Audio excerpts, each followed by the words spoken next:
Another way to program the bass is pretty simple. I can go into bass and press down the triggers I want, and it will automatically give me C2, a C. Let's see what it sounds like.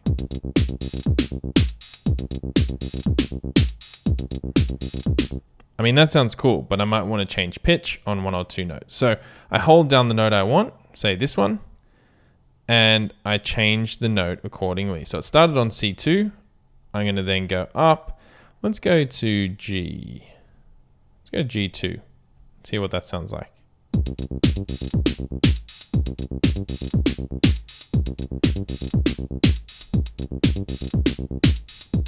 You can hear that note's changed. I can do that for any of the other notes. Maybe this one will go to F.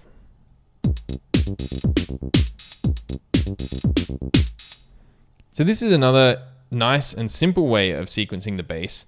I prefer to use the other way, which I showed you in the video that I'll put in the description below.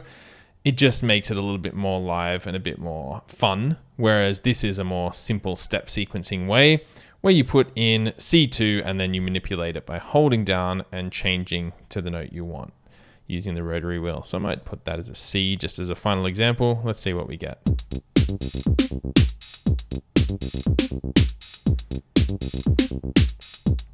Still pretty cool. Give it a try.